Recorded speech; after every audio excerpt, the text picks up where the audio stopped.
You've been thinking about reaching out. You miss them, or maybe you just want peace. You are not sure where to begin. Hey, you are in the right place. Welcome to another episode of Overcomers Connect, where we talk about healing, humanity, hope, and having one honest conversation at a time. I'm your host, Miss A.B. Ambeck, and today we are talking about repair. Not perfection, not pretending the past didn't happen. No. But three small, grounded ways to begin rebuilding a bridge that's been broken. Okay?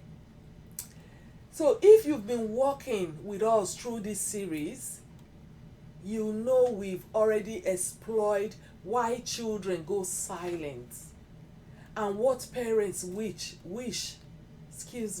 you knew about their pain. So fellas, whether you're a parent or the adult child, this episode offers a path forward for one letter, one boundary, and one conversation at a time. Rebuilding connection after estrangement is not about getting back to normal. No. Remember, the past you normalize is the pain you've been dealing with today. Okay? It's the pain you are dealing with today. So it's not about creating something new. It's about creating something rooted in truth, in choice, and consent. Also, reconnection isn't a return, it's a rebuild. And every rebuild starts with a foundation. For some, that foundation is a conversation. For others, it's a ladder. And for others still, it's therapy, it's time and trust. Whichever way, it all begins with an intention.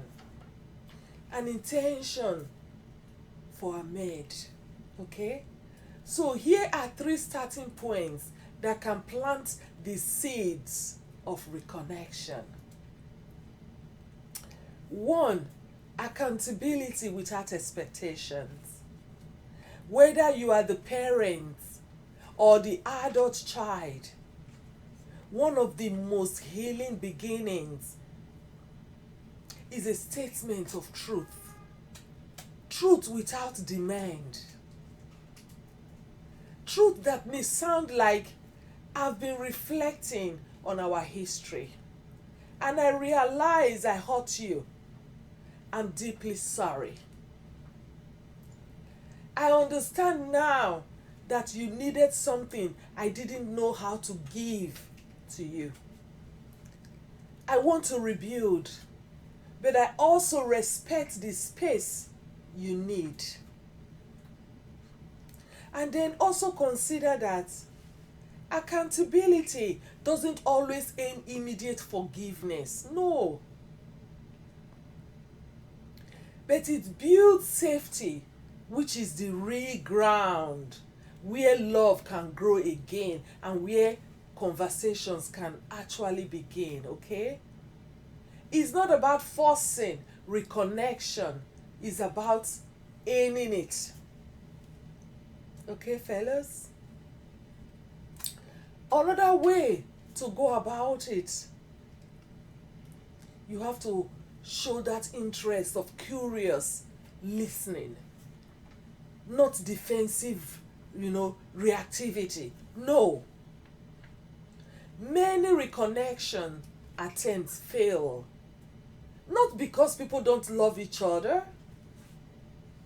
But because they don't listen to each other to understand what the other person is saying, we also need to ask questions like, can you help me understand how that felt like for you? What do you need now to feel safe with me?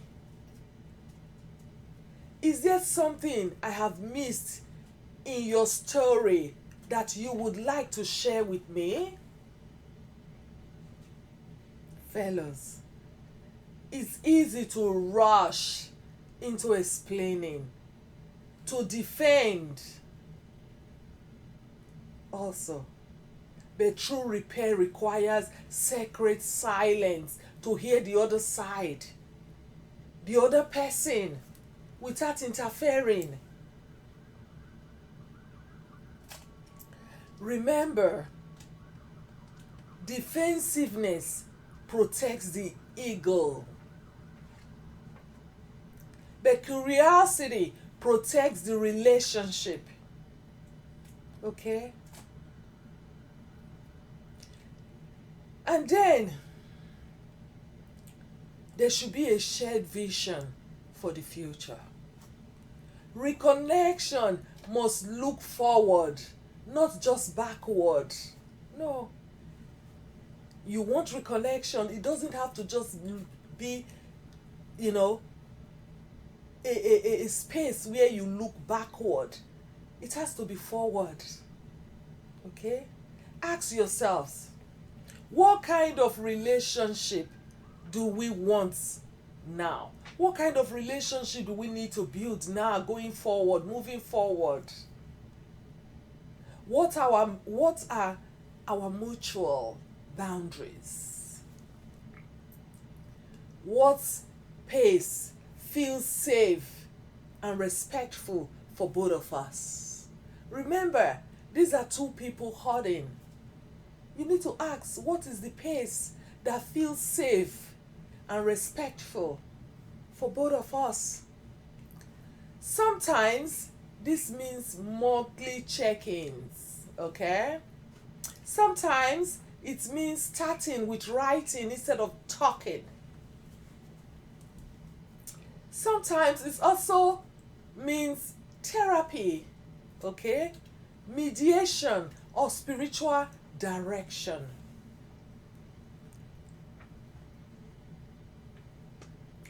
It may not look like it used to be when you start to trying to reconnect again.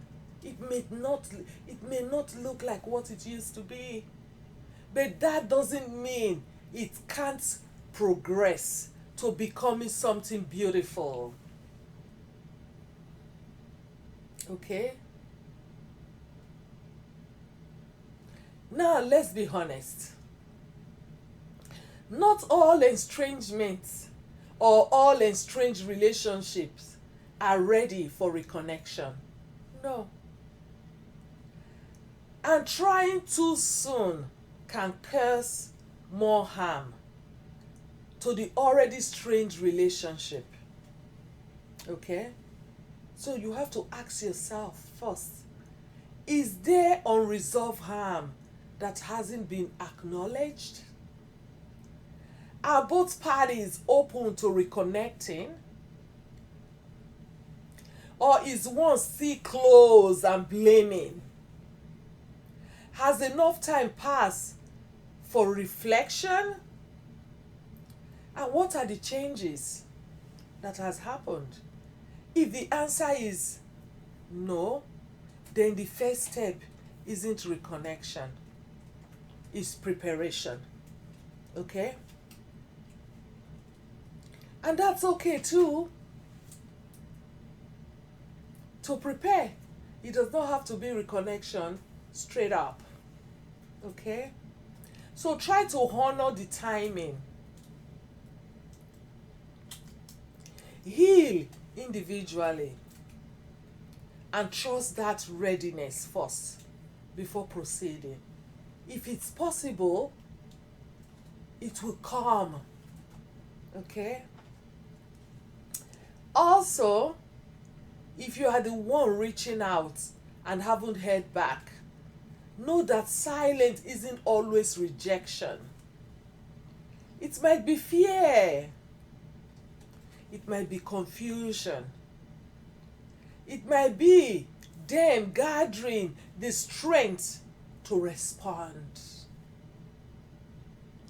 If you are the one being approached, know too that you got to have boundaries. You are not obligated to reconnect. No. But if you desire to reconnect, you are allowed to move slowly. Okay? Oh, yes. Reconnection is not about going back, it's about moving forward. Together, with new awareness, new agreements, and new hope.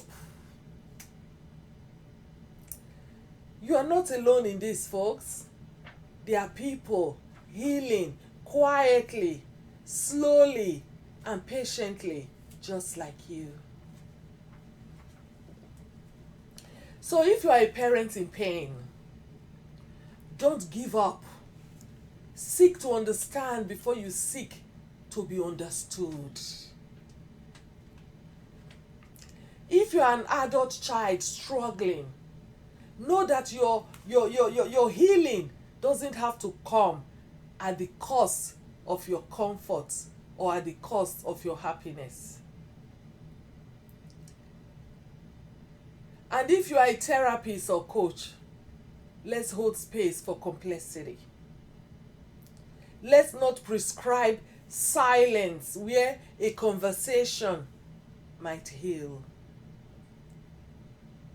Families are complicated, but love is still the strongest medicine. So, folks, if this episode stirred something in you, I want to invite you to download the reconciliation workbook that goes with this series. It has reflection prompts, guided conversations, and healing exercises designed with compassion for both parents and adult children. In our next episode, we'll explore when reconnection isn't possible, healing without reunion. Because even without reconciliation, healing is still your birthright. Thank you for being here. Thank you for healing. Thank you for not giving up on connection, even when it is hard. You are not alone, people. Until next time, I'm Abby Ambek. Stay connected, stay compassionate, and remember, not every battle needs silence to win. Be kind to yourself and be kind to others. Stay free and stay strong.